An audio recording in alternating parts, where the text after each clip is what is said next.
During this event, you'll get a pop-up box in a minute to accept. Perfect. So again, welcome. Thank you so much for joining us. As a leading research university, USC is proud to once again partner with CETF to capture the state of digital connectivity in California. As the COVID-19 pandemic made clear, digital connectivity is central to everyday life with important implications for health, for business, civic participation, and social connection. We look forward to presenting the results of this robust survey with you today. There'll be a Q&A period at the conclusion of the formal program. And with that, I will turn it over to Sunny Wright McPeak, President and CEO of CETF. Thank you. Thank you very much, Nina. On behalf of the California Emerging Technology Fund, we welcome you to this briefing. We are very, very excited, enthusiastic about this opportunity to share with you the 2023 Statewide Digital Equity Survey results. This is an unprecedented and unique collaboration with the University of Southern California, the California Department of Technology, and the California Emerging Technology Fund. I want to also share with you, I'm joined by my colleagues, Kirsten Olson and Leticia Alejandras today. We are very excited, as I said, to be able to brief you because to our knowledge, this survey is the most extensive and rigorous research surveying conducted in the nation to inform a state's digital equity plan. Pursuant to the Federal Infrastructure Investment and Jobs Act, each state is developing and submitting a digital equity plan to the U.S. Department of Commerce, National Telecommunications and Information Administration in order to receive our share of federal funding under IIJA. This survey has been the process of collaboration. You will hear how it covered what is required under IIJA of covered populations, which is a new and additional focus in 2023. The California Emerging Technology Fund has sponsored this statewide survey since 2008. And so we have a significant trend line, which is, to our knowledge again, the most enduring, longest statewide survey on broadband adoption in the nation. We have had 4 independent research partners since 2008 and joined forces with USC in 2021 to do that survey. I want to give my personal thanks to the University of Southern California for your collaboration, and really a great debt of thanks to our research team. Dr. Francois Barr, Dr. Hainan Galpin, Dr. Tai Lei, not only are dedicated and expert academicians, but really, really committed individuals to providing information in the public interest to inform policy. And that is what we have, more importantly, to inform action. So when you see the results today and hear about them, you will also want to keep in mind what this means in terms of real Californians, individual people, individual households who are still not connected to the internet, don't have the benefit of being empowered by technology. We at the California Emerging Technology Fund for more than a decade have called digital equity a 21st century civil right. And when you hear this data, you will understand the sense of urgency that we bring to using the results of this statewide survey to inform policy and to get to action. Overall, in terms of very high-level numbers, what you'll hear is that we've got something on the order of 1.7 million individual residents who are not connected to the internet, who are low income. That's almost 560,000 households. We've got 1.9 million Latino households who are not connected. And if we look at adding our populations who are ethnic and racial minorities with language barriers, that takes us over 2 million individuals and almost 719 100,000 households.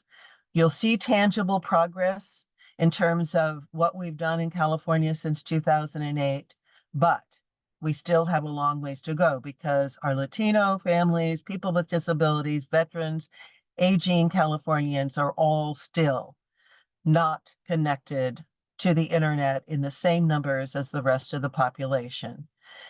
You'll also be able to see that this is related to a concentration of poverty. For the 10 covered populations, it is really interesting to see that in those covered populations, and by the way, 85% of California residents are among the 10 covered populations. Among those covered populations, the concentration of poverty ranges from 58% for veterans to 82% for those with language barriers. This is why this data is not only interesting, but compelling to get to action. And with that, I want to also express my appreciation to the California Department of Technology, Director Leanna Bailey Crimmins, and Deputy Director Scott Adams, who is joining us today. Scott is the head of the Office of Broadband and Digital Literacy. He has led this whole effort on developing the state's digital equity plan.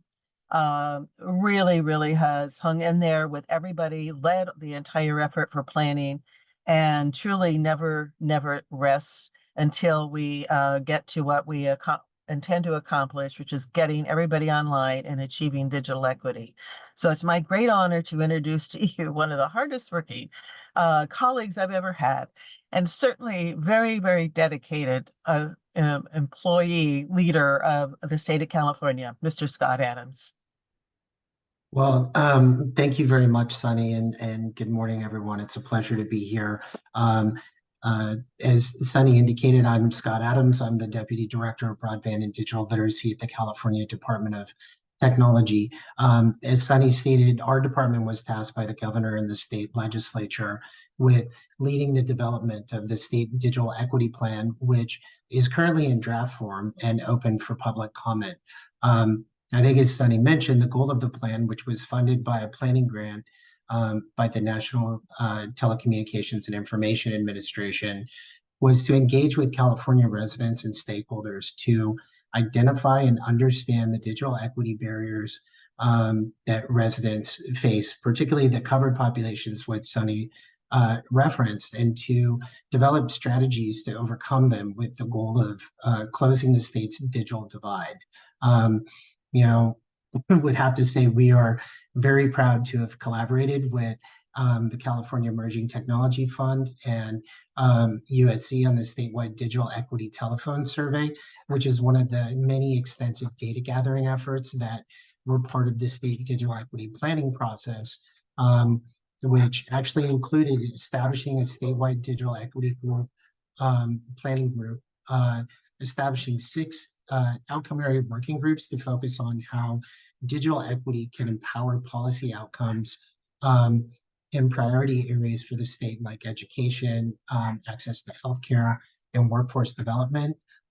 There were 3 statewide surveys, collectively worked very closely with CETF, the Public Utilities Commission, and a number of other state agencies and local and regional partners to conduct 20 in-person regional planning sessions and tribal consultations in every economic region in the state.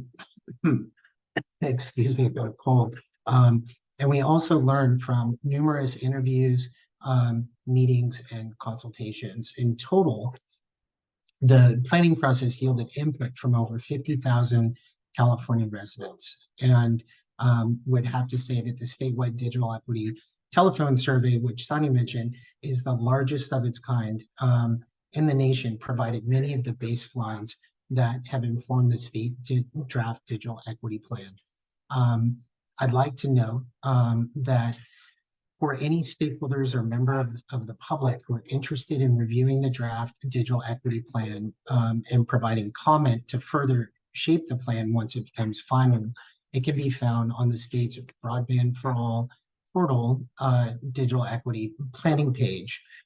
One thing I would note that accessibility was at the forefront of the planning process, and it is in the public comment process. We posted the draft plan in PDF form, but also in an HTML format that can actually translate the plan in over 100 different languages, and also has built-in accessibility features like a voice-to-text function. We would really ask that members of the public utilize the digital equity planning public comment form that we've also built on the plan, that can be translated into languages and can receive public comment in different languages. And then we'll note that we've also got a section on the site where we will post public comments for the public to see. And that concludes my comments, and just really looking forward to hearing USC walk through the findings of the survey. Thank you very much. Thank you, Scott, and thank you, Sunny.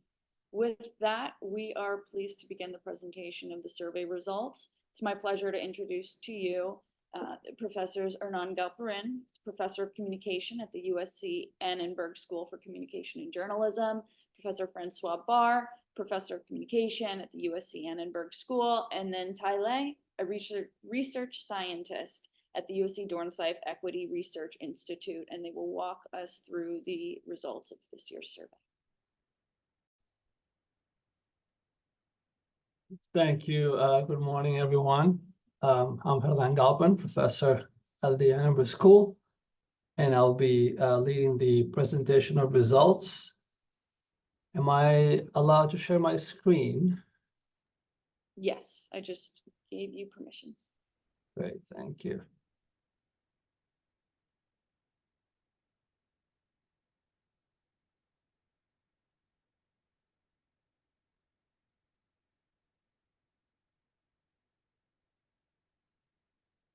Okay, so what I'll do in about half an hour or so is to provide you a snapshot of the key results of the survey. With me are my co-PIs, my colleague Francois Barr and Tai Lei as well, and they'll also be joining with some commentary at the end of this presentation. So let me emphasize what both Sunny and Scott mentioned about the scale of this effort. We really went to great lengths to capture the state of digital equity in the state, and that required us to go beyond the usual survey methodology, which these days surveys are mostly done, as you know, online. Now, the problem with online surveys is that if your goal is to understand whether people are online or not, and what are the barriers for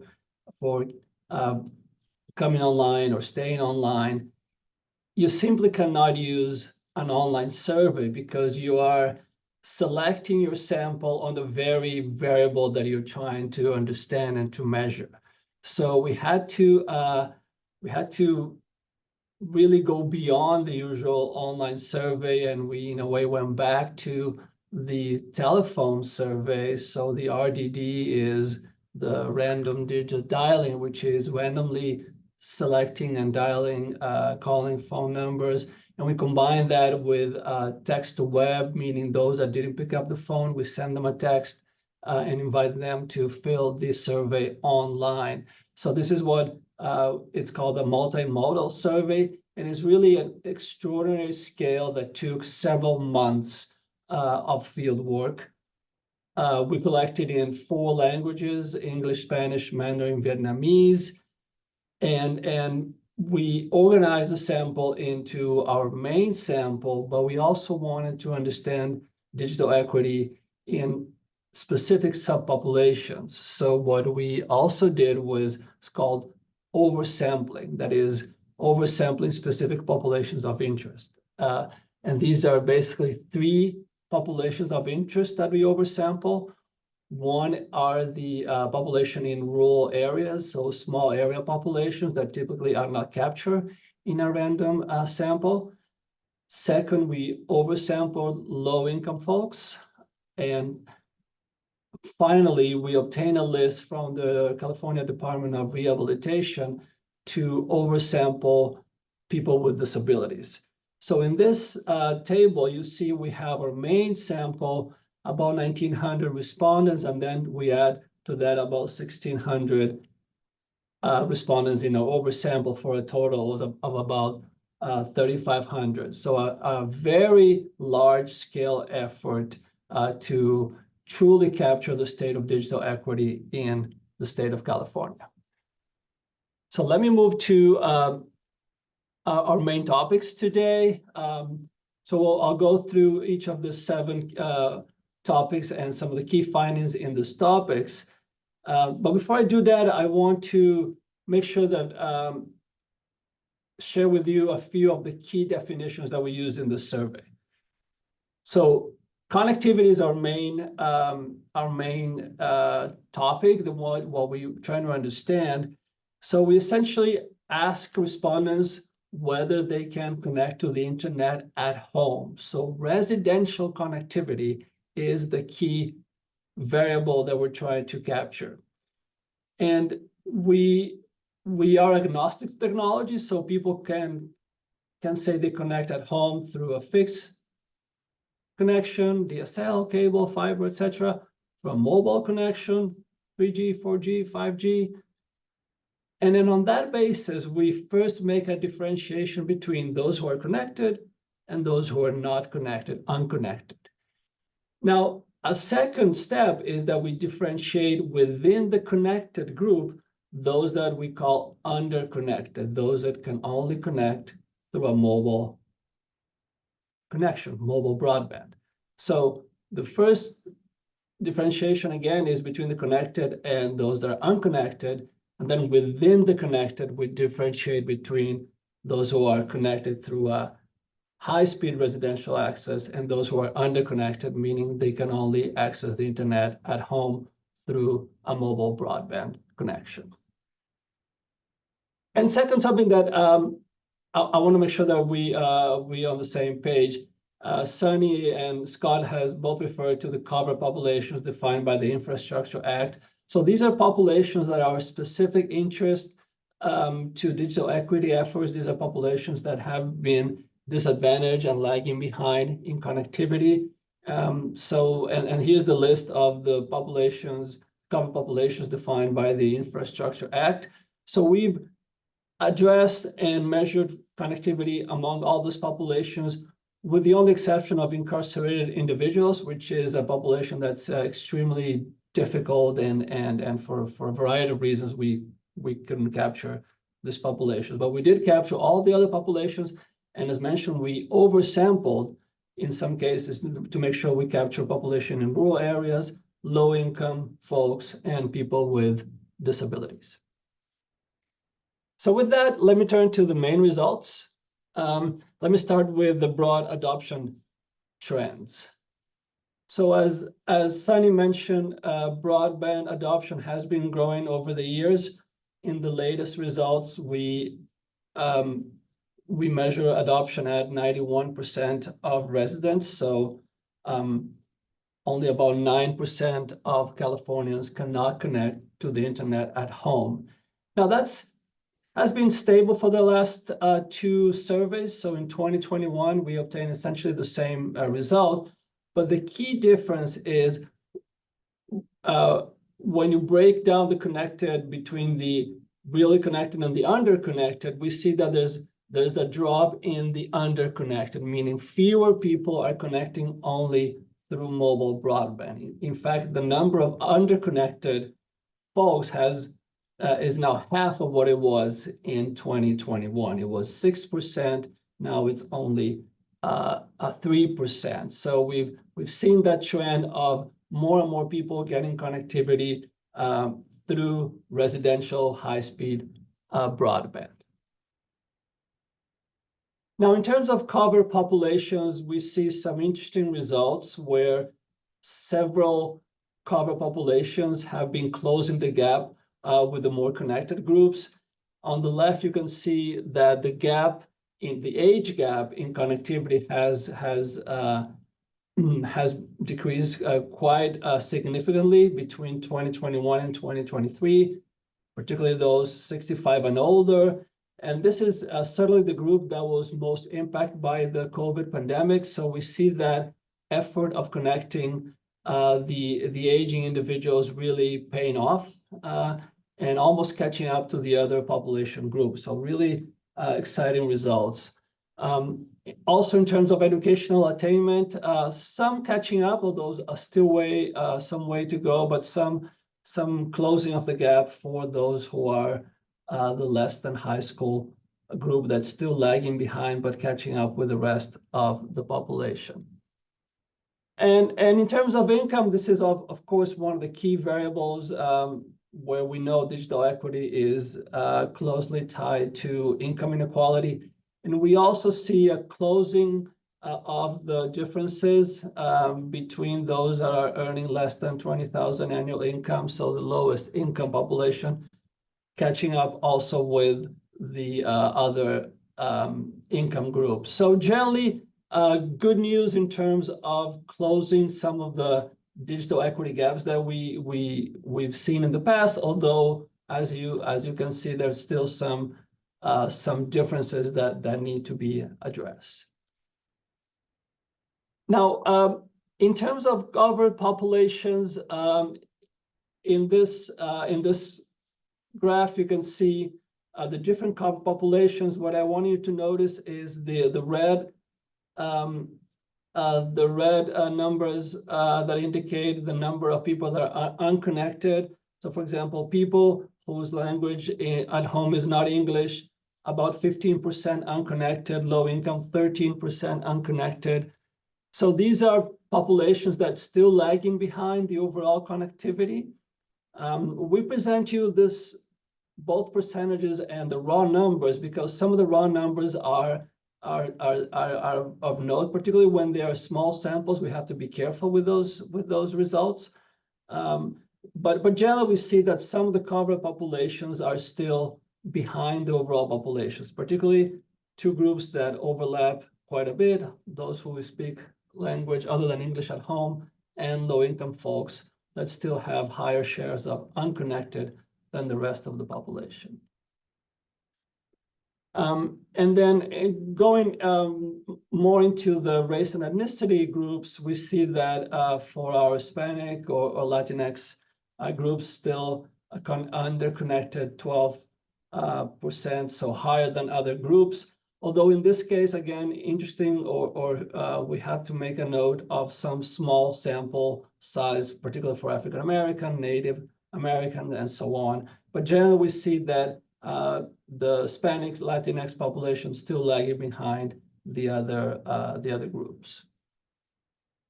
And in terms of differences across the states, so we went great lengths to capture connectivity across the different regions and areas of the state. And we see a somewhat smaller difference perhaps than we expected, but we still see differences. More people unconnected in some areas like San Joaquin Valley. And as you would expect, more people that are connected in areas like the Bay Area. So we see still regional differences that need to be addressed in digital equity efforts in California. So let me move to now the cost of broadband. That's also something that we know impacts digital equity. So we ask people how much they're paying for broadband, and generally we see the average across the state about $83, although some variation across the state. Obviously, this has to be interpreted carefully because people are self-reporting and they're self-selecting into plans. So the fact that the San Joaquin Valley is 77.8, it doesn't mean that it's necessarily cheaper. It means that people are also getting cheaper plans in the San Joaquin Valley. So we have to interpret this carefully. But again, we see some differences and variations across the state in how much people are paying for broadband. And this ties very closely to the reasons for not adoption, because study after study has shown that cost is the main reason for non-adoption, that people mention cost as the main barrier for connectivity. And here's the way we measure this, which is really the state-of-the-art way to measure this. First, we ask, what are all the reasons that you're not connected to the internet at home? And so we see that cost is at the top at 61%, but there's also concerns about privacy, security, and other reasons. Now, the follow-up question is, from all the answers that you gave us, which one is the top reason you're not connected? And this is where we see that cost is significantly higher than the other reasons. So this confirms and corroborates a host number of other studies that show that cost remains the main barrier for adoption of residential broadband. And we do this exercise, which we believe is informative. There is no federal mandate or federal threshold of how much people should be paying for broadband, but in some studies, the FCC has used a 2% threshold, that is 2% of disposable income. So households should not be paying more than 2% of their income on broadband. Now, again, it is not established in federal statute, but it is a threshold that's been often used by the FCC and others. And then we see that for most low-income households in California, they're paying above the 2% threshold. About 70% of households that are low income, what they're paying for broadband exceeds the 2%. So we see that, again, corroborates the idea that cost remains the key reason, the key barrier for adoption in California. Now, we know people use the internet in other places, so we want to capture that. So we ask folks who are either unconnected or underconnected whether they use the internet in other places when they cannot access the internet at home. And we see that, of course, a lot of internet use happens in retail stores, cafes, Starbucks, etc. But also, what we take from here is that public spaces still really matter. Schools and libraries, 41%. Public spaces in general, 29%. Community Wi-Fi, 29%. School or library parking lot, 22%. Public transit. So all these public spaces still matter for providing an alternative for those who cannot connect to broadband at home. Okay, moving to our next topic, which was awareness and participation in ACP. As you probably know, ACP is a very large program that was put into place with the Infrastructure Act that provides a small subsidy of $30 to households that qualify, low-income households generally, and households that participate in other safety net programs. So this is a program that's been around since 2021. Now it's in question. Congress has not renewed funding, but we wanted to capture awareness of the program and participation in the ACP program. So here's our finding, and this is certainly a concern that a lot of people who qualify, so these are people that we know based on income, based on participation on SNAP, on Medicaid, that they qualify for ACP, but yet 61% have not heard of the program. And from those respondents who have heard about the program, they are aware, but they're not enrolled. 80% are aware, but not enrolled. So not only awareness is lagging of the ACP program, but also participation is also lagging. Awareness varies by region, as you can see, so local efforts have made a difference in terms of people becoming more aware of the opportunity of ACP program. And this is really interesting. So we ask people who are aware of the program that we know are that people who qualify for the program, why they don't participate in the program. And about 30% say they'll probably not qualify, even though we know they will based on income, based on participation in safety net programs. And another 23% say they don't know how to apply. So over 50% of people say they don't qualify even if they do, or they don't know how to apply. So a lot of information gaps that we identified with related to ACP. And of course, the concern now is what's going to happen with ACP in the future, given that the money is running out and it's not clear whether Congress is going to renew this program, which despite its problems has enrolled over 20 million people across the US. So definitely helping a lot of families, and could still help a lot more families if it's renewed by Congress. Telehealth is always one of the topics that the survey has covered in the past, is a key topic given how much, given the opportunity that exists for telehealth services to be delivered to populations across California. So we particularly asked people whether they've used telehealth in the past, and our interest here was in particular the difference between 2021 results, which was at the height of the pandemic, and now 2023 results. And we expected some drop off in terms of participation in telehealth.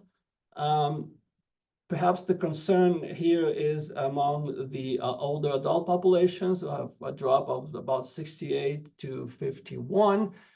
So we knew there would be a drop because 2021 was the height of the pandemic. Now health facilities are open, but still a significant drop that does raise some questions around whether the gains in telehealth will be sustainable beyond the pandemic. This is telehealth utilization by the covered populations that we see, as we expect, people with disabilities being the ones that are used most intensively. But again, some interesting gaps still, particularly households with language barriers. Fairly slow number of people with language barriers, people that don't speak English at home, participating in telehealth services. Okay, moving to our sixth topic. This is a topic that is also a high priority, and is the use of broadband and access to broadband by those families who have children in K-12. And one of the questions we had is whether some of the gains in connectivity that happened during the pandemic were sustained beyond the pandemic. So we measured 2021, a lot of schools closed, a lot of education and classes happening online. What happened in 2023? So here are the results. So first we start with broadband adoption in households with children compared to households without children. So with children, the blue line, and you see an increase all the way up to 2021, which was at its peak. Again, very much the height of the pandemic. If you had a kid at home, you needed broadband for the children to be able to attend school, but that's dropped. And that's certainly a concern, because we know that having broadband at home for children is not just about online school when schools are closed, but a number of resources that could be accessed, and everything that children can do online that relates to education. Now we see a drop in broadband access for these families that is certainly of some concern. We also ask about device availability, so availability of computing devices for children. So on the left, you see that there was also a drop in number of people who are saying, or the share of people who are saying that they have a device for every children at home. It's actually quite a significant drop, from 95 in 2021 to 72 in 2023. We believe it has to do with expiring of a lot of school support for computers and broadband, but is that definitely somewhat of a concern that there's been such a large drop in number of share of families who say they have a device at home for their children for educational purposes. And the drop is even larger for low-income families, which is the chart on the right. So among low-income K-12 families, the drop was from 98 to 62% in terms of device availability. And actually, at the very right, you can see that 1 in 5 families, low-income families with children in school, say there's simply no device at home. So definitely a concern that relates to expiration of school support for broadband and computers, and raises questions about whether some of the programs need to be sustained over time and renewed. And the last topic I want to address, digital skills. We know that other than cost, the main other barrier for people to go online is skills, digital skills, the ability to use the internet, computers, and all the services related to that exist online. Digital skills is notoriously difficult to study. Here we use a fairly simple but validated scale where we ask people if they could do certain tasks that went from very simple, like open an attachment or attach a photo to an email, to set up spam and age control content for children on a browser. So we asked people whether they could perform simple, not so simple, and somewhat more advanced tasks related to online services. And from there, we build this digital scale. And with the results, we calculated the share of people who had high digital skills. So what you see here is for the covered populations, the share of people who report having high digital skills.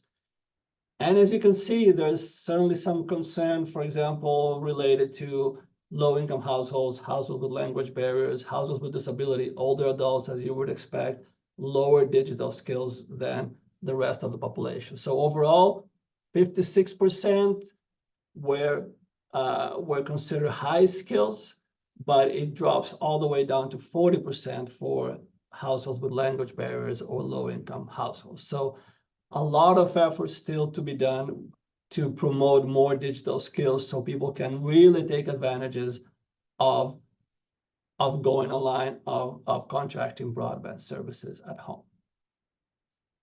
So I'll stop here. We'll open up for questions, and we have here the link to the full report, which you're welcome, of course, to browse and send us questions at a later time. Thank you. Thank you, Hernan. We'll start our Q&A by opening up questions for members of the media.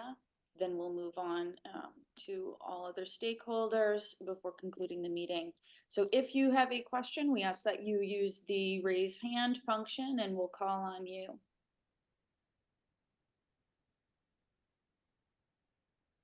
Okay, Regina. I didn't want to be the first one to ask the question, but I'm Regina Wilson, California Black Media. So a couple of questions during this presentation.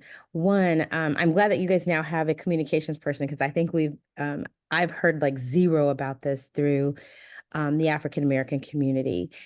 So as we look at some of the numbers that you were addressing, that last slide, to the professor, do you have a breakdown, an ethnic breakdown? I know that you kind of grouped them all together, but I'm just wondering if there's an ethnic breakdown and one that actually looks at low income, because I don't want low income to have a stereotype, but one that would really kind of break down who, because I imagine in low income you'd have different ethnic groups, disabilities, or what have you in that group and category. So is there a breakdown of that?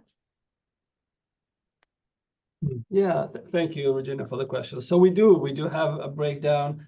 The report has more details of breakdowns by income, by race and ethnicity. Now, having said that, I would warn everyone, when you look at the results, be careful about the sample size. For example, African Americans, which are, I believe, 8% of the population in California, around so. So when you randomly sample, you will get few African Americans just because of random sampling. And if within those, you'll get some that are low income, some that are not low income. So as you start breaking down your populations, your numbers are getting smaller and smaller. So the short answer is yes, we have that. And anything that's not on the report, we'll welcome to provide you. However, we have to be careful. The more you break down populations, sample sizes become small and the numbers become, let's say, less reliable.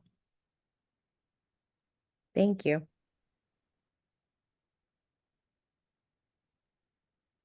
All right. Do we have any other questions from the media? Quentin, go ahead. Hi, I'm Quentin Seegers for Daily Trojan. I wanted to ask what additional efforts will help close the digital connectivity gap that the research points towards any like one solution or solutions that would best continue to close the gap? Thank you, Quentin. For those of you who know, this is our USC newspaper, so we're very glad we have our own media here present. I would say the first, perhaps rather obvious question here is what's going to happen when the Affordable Connectivity Program, the ACP, expires. And that is a very big concern for everybody working in digital equity. And the obvious answer is things will get worse before they get better, because this is providing $30, which in many cases is translates into free internet. Not in all cases, but in many cases, providers have come to provide plans that are essentially all covered by the ACP subsidy at $30. So the expiration of ACP is a big concern, and it will not be met with the existing programs like the Lifeline program, even though Lifeline in California is higher than federal Lifeline, which is a program that existed for many decades to support connectivity. The amount that Lifeline provides and the way in which it's provided is just not going to be compensated, not going to be able to compensate the loss of ACP. So we believe it starts by renewing some of the existing programs that were put into place during the pandemic. We saw also programs that are expiring at the school level, how that created a gap in connectivity for K-12 families.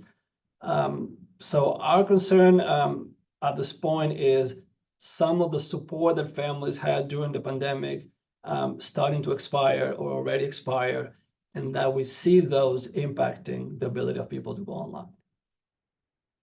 I wonder if my other co-PIs want to add. Yeah, if I can expand a little bit. So maybe a slightly more optimistic note in the sense that, yes, the Lifeline program in California is not going to be a substitute for ACP. At the same time, it is one of the most generous in the country among the state Lifeline programs.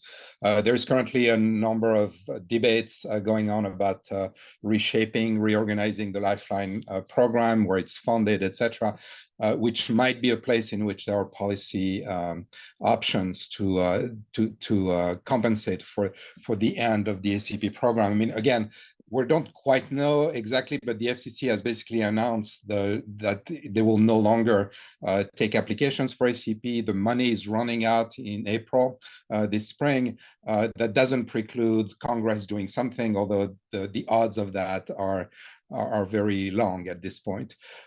So there may still be something to be done at the state in terms of the Lifeline programs, and I'm wondering whether Scott might have some comments to make on that. But that's still a possibility. The other thing that I found was really interesting in the results of the survey was the importance of public access to the internet for many people. I mean, we know that during the pandemic, in particular, having access to libraries and schools, high-speed internet was absolutely essential for people, and we think that this continues even beyond the pandemic. I mean, we know that stories during the pandemic of people driving their kids to the parking lot of a library so they could get Wi-Fi and follow their classes. So if there is a lack of internet access at home, which is of course the preferred solution, making sure that we have access in public places. Again, libraries, schools are the main ones. But we know also from the work we've done with houseless population that everything matters. People get access on the bus, on the metro, in Starbucks, in any other places, and having that alternative at least can be a stopgap measure. And I would add to this as well. So, wonderful question. And oftentimes we looked at the first level of the digital divide, which is oftentimes access to broadband. But going back to Regina's question earlier about skills, digital skills is the second layer of the digital divide. And so we see a lot of programs where they are offering access to broadband to a lot of, let's say, low-income homes or homes in rural areas. But oftentimes it's not matched with upskilling digital skills. And so we have a lot of folks who may be connected through broadband, but they don't necessarily have the digital skills to really use it effectively. For example, accessing their emails or accessing public services online. So there is a need to couple access to broadband with upskilling of digital skills. Thank you. I'm going to kick it back to Regina. Thanks. Well, and I just want to thank you. Is it Ty? I want to thank you for your comments, because actually I was getting ready just to reiterate. So two things here. So the money that you've received now is, I mean, the reason we're on this call is that the state is in jeopardy of losing the dollars that Congress has. So money is running out. With the state's budget deficit, and I don't know if this is for Scott or not, and know that you may not be able to answer, but I think we posed questions to the governor on this. But with the state facing the deficit that it's facing, is it likely that the state would step in on this? And also, if they do, just because I am I won't call myself a caregiver. I'll say a caregiver light, to making sure that I help my parents. They call me, and I have lack of digital skills. So yes, I can get on my email. I was listening to those conversations, but I have to help my elderly mother, who is actually the chair of the Commission on Aging. So what is so funny is watching older adults, my father, who's really good on the computer and has a disability, my mother, who gets locked out of her computer and I have to go reset it oftentimes.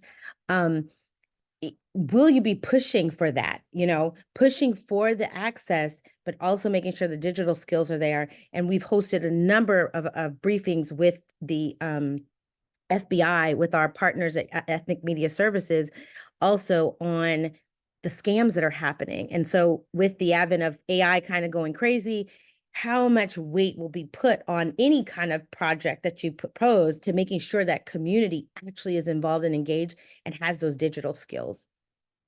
So I know those like three different things, so sorry. I think actually Scott had to leave, so we can't rely on him. You may have to follow up with him. I think we can provide his contact information. Again, I would emphasize the importance of public places, public avenues for this. So, for example, libraries do not only provide internet devices, internet connectivities, but they also provide training in ways that has been very important. Schools have provided trainings to parents, to teachers, to students, again, during the pandemic. And it's a little bit of a concern when we see that the connectivity has kind of dropped in these areas. And I'm assuming that the skilling programs may have dropped at the same time. So again, I don't know what the state is planning to do and how the budget deficit is going to affect that. But I want to emphasize that especially for the most vulnerable population, in the same way as access to public places is important, that's also one way to help with skills. Thank you both. Rosa, you have your hand up. Yes. Good morning, everyone. My name is Rosa Romero. I work with New Star Housing Corporation. We do a lot of the ACP outreach. And not the main focus, but I've been working with housing in general, but the housing authorities for senior buildings was the main, or I would say the highest areas that I cover. And as Regina mentioned, Ms. Regina mentioned, they might not have the skills, but what I notice is now these days, everything is smart TVs. Back in the day, we had an old TV with one antenna. You can even put a paper clip and it worked. Now these days, you need internet. And a lot of those senior housing, they are barely having money to buy their meals. Now with this disappearing, they will be missing the fact that they won't be able to see their TV.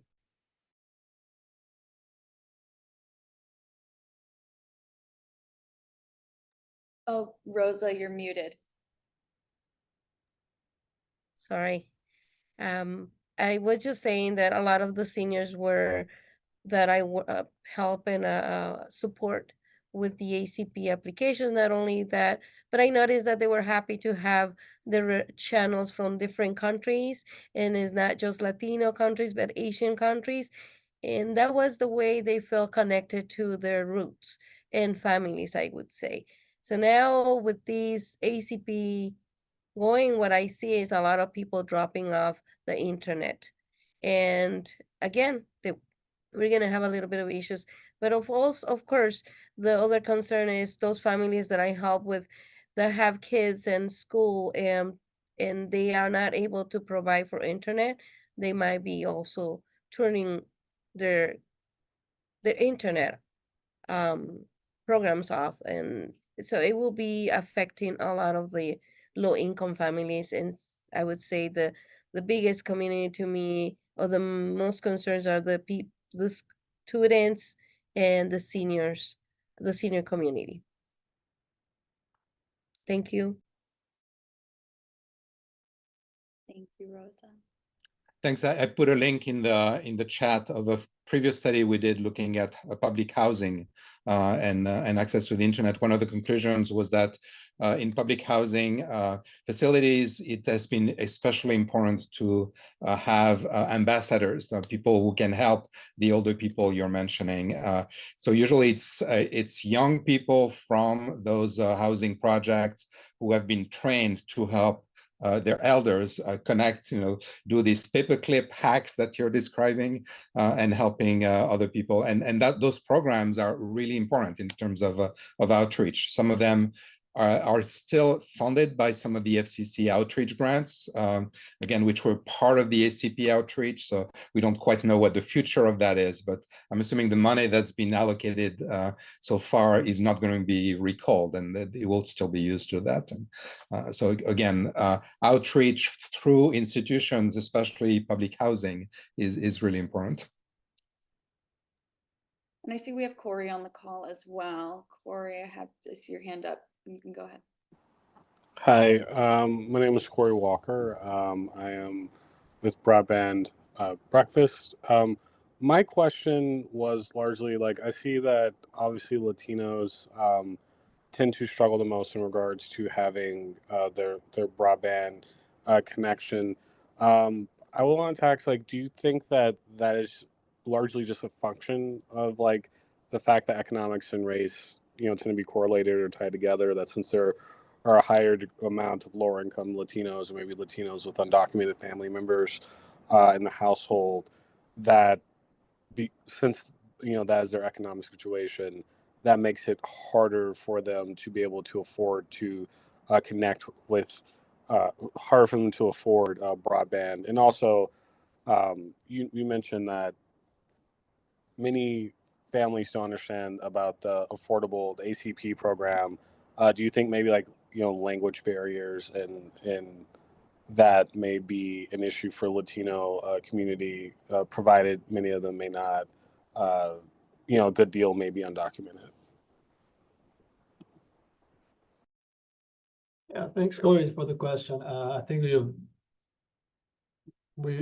identified all the factors that play into lowering participation in ACP in the Latino community. One is concerns about immigration status, even though it has been clear that ACP is available regardless of immigration status. It is, a lot of the information is not clear. There's a lot of misinformation. And the concern that, is it worth applying for a program and risking immigration status when the program may not be around for long. I think that the fact that ACP has been not funded permanently by Congress is a concern, and some people think it's just not worth the effort for a program that, as we know, as we see now, it may be on its last few months. Language barriers are also a concern. The administrative, what's called the administrative burden of enrolling has been high, but yet a lot of organizations like Rosa mentioned, I think, are trying to help communities enroll with digital ambassador programs and so forth.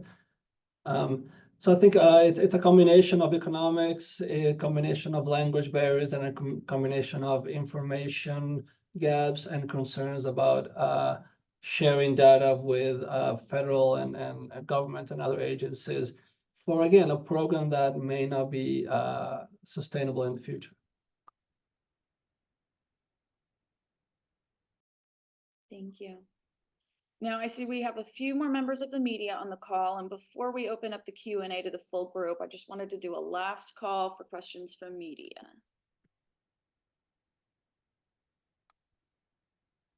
All right, Quentin, go ahead.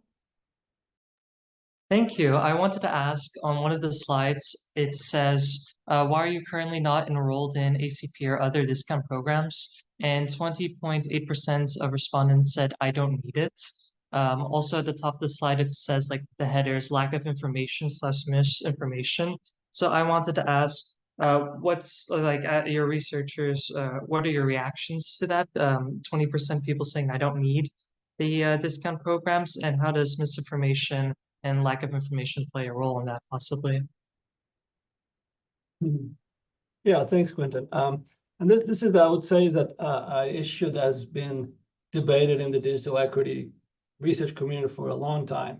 A lot of people, I mean, in this case, 20%, but in general, we find that a good share of people who are unconnected or underconnected say, well, I don't need it. Now, as a researcher, you in some ways you have to take the answer as at face value, but at the same time, when you dig deeper into the question, the idea is, how could you know if you need something that you don't really understand and have never used, right? So limited digital skills is also part of the problem, because when you don't know how to use a computer, when you don't know how to use online services, and you hear legitimately that there's a lot of scams and privacy issues and cybersecurity concerns, that creates this, it reduces demand, it reduces incentive for people to go online. So we think that, and not just in this survey, but in every study, when people say, well, I don't need the internet, that combines, you have to go beyond the face value of that answer and start thinking, have people really used the internet? Do people really understand what they can do with the internet? Have they been upskilled? Have they been trained to really understand what they're missing on? So it's not an easy question that you're raising. It's a great question that you're raising, but I guess the bottom line is you have to think beyond just the face value of people don't need it, when we know a lot of people that say they don't need it have very limited experience, very limited digital skills. So it's hard to really evaluate your need for something that you really never experienced and really quite understand.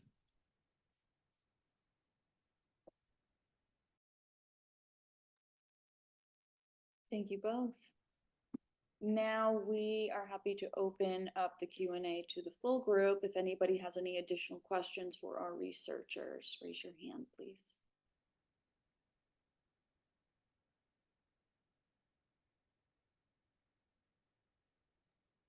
Okay, no hands.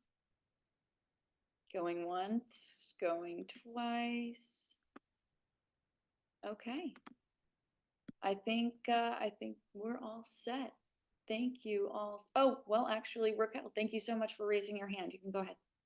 Yes, may I please make a comment, just share some information for those people that belong to or work for housing organizations, public housing organizations, or are working in collaboration with housing organizations. There is a grant from the CPUC, is the CETF Public Housing Broadband Account that pays for 100% of installation of a broadband network.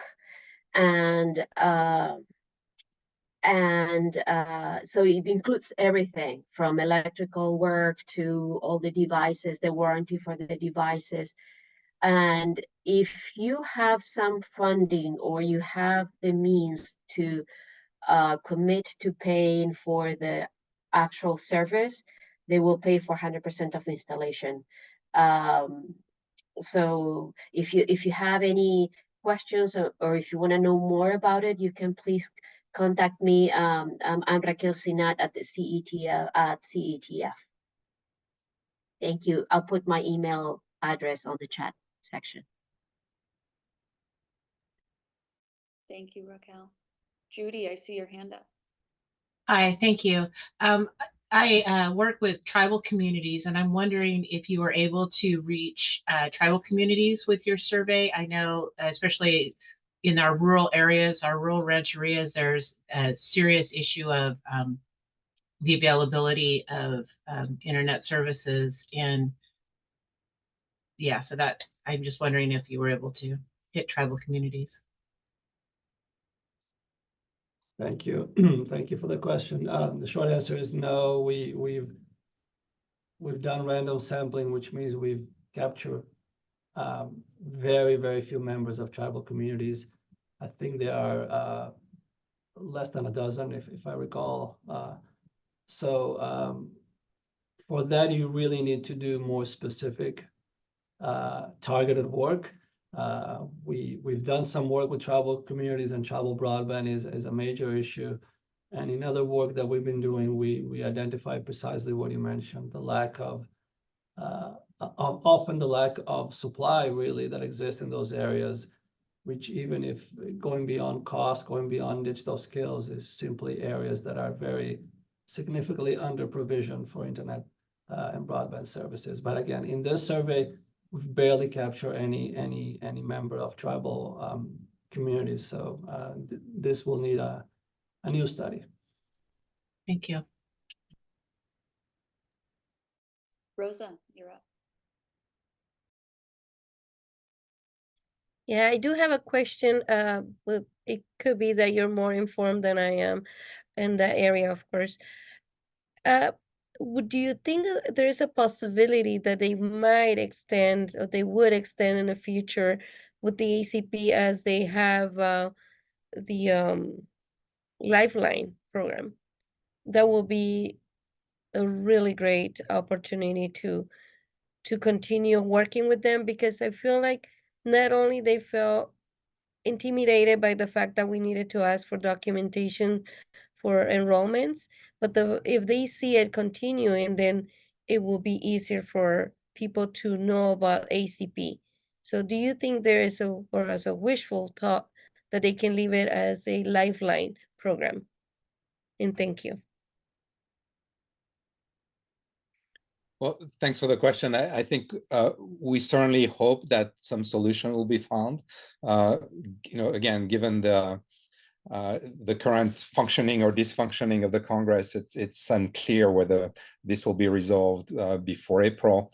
But we've seen in the past few years that programs like ACP are really important in helping with connectivity. So I agree with you. That would be a really good thing to continue. And also the point that you're making, which is this kind of constant switching of we had EBB, then EBB disappears, replaced by ACP, then ACP disappears. That really creates problems for making sure that people are aware of the programs, that they know how to apply, and that they're incentivized to do it. I mean, at some point, if you don't know if the program will last within beyond a few months, the administrative burden that Hernan emphasized, or the cost or the time it takes to apply may seem not worth it if you're just going to get a couple months of benefits and then it disappears. So, I think you're right that some sense of permanence, some sense that there will be continuity in the program is really important to its success. Thank you, Francois. Kirsten. Yes, hello. Thank you for calling on me. It's nice to see everyone here today. My name is Kirsten Olson. I'm with the California Emerging Technology Fund. And I just wanted to point out that, yes, we are very aware of the situation with ACP, and we, register as much concern as everyone here does. But there were a number of affordable affordable internet offers that existed before ACP existed. So I will put a link in the chat to our website that lists those affordable offers. AT&T, Frontier, Comcast, they all have affordable offers that are income-based offers. So we will be continuing to promote those no matter what happens with the future of ACP, because we have been doing so for quite some time before ACP existed. So just wanted to make that point, and I'll put a link in the chat to a listing of those offers. Thank you so much, Kirsten. Leticia, I see you have your hand up. You can go ahead. Yeah, thank you. And good morning, everyone. And thank you for being on this call. I'm Leticia Alejandres, and I'm the Director of Policy and Communications for CETF. We really appreciate your participation today, and we hope that you'll share this information with the appropriate folks to make sure that we have something to offer in terms of an affordable offer for those that are not fully connected. But I did want to say that on that note, and to follow up on Kirsten's comments, is that it's really important that we all think about how we can work with the FCC, the state, and internet service providers to ensure that almost 3 million households on ACP get transitioned to ISP affordable offers, and that we continue to promote affordable offers, because there are still 2.9 million low-income households who qualify for ACP who are not yet online with an affordable home internet service. So just want to put that at the top of our thinking about moving forward, because it is truly very concerning that ACP is going away. With hopefully some miracle will happen and the Congress will reauthorize, but not having participation, we all know what that really means for a resident not being able to participate in a society that's really based on digitization. So with that, I just want to remind folks, stay engaged, and thank you for your time today. Thank you, Leticia. Do we have any additional questions before we wrap up for the morning? Okay. Then I think we are all set. Thank you so much, everybody, for spending your time with us. Oh, actually, Francois, go ahead. Well, not a question, obviously, but I wanted to make sure that on behalf of the USC team, we thank everybody for taking the time to listen to our presentation this morning, and just point out two things. One is people have asked in the chat for copies of the slide and the report. All that, so the report is linked to the media advisory that went out. And on that page, you also have a link to the state digital equity plan. We will add a link to the slides as well. All the slides are essentially from the report, but it's shorter than the entire report, so it may be more convenient for you. And I think also the media advisory has our contact information for Hernan, Tai, and myself, and we're definitely available for follow-up questions, interviews, anything that you need from us, please don't hesitate to reach out. Nina may be able to do a follow-up to the media advisory. I don't know how these things are, but just to make sure that you have access to all this contact information in a convenient fashion. But again, thank you very much. Thanks also to the USC team to Nina and the USC PR team for helping coordinate this event. So thank you all. Thank you so much, Francois. And absolutely, we'll be sure to get the recording and these slides to you in the form of a follow-up. We'll also publish them online, as he mentioned. Leticia, go ahead. Yes, hi. Again, yes, I just wanted to, I don't want to put Cole on the spot from the Department of Technology, but I did want to say, Cole, thank you so much for CDT for participating, and just give you an opportunity to make comments if you'd like, but if not, that's okay too. So just wanted to say thank you for being here. We appreciate the partnership with CDT and USC. Thanks. Thank you, Leticia.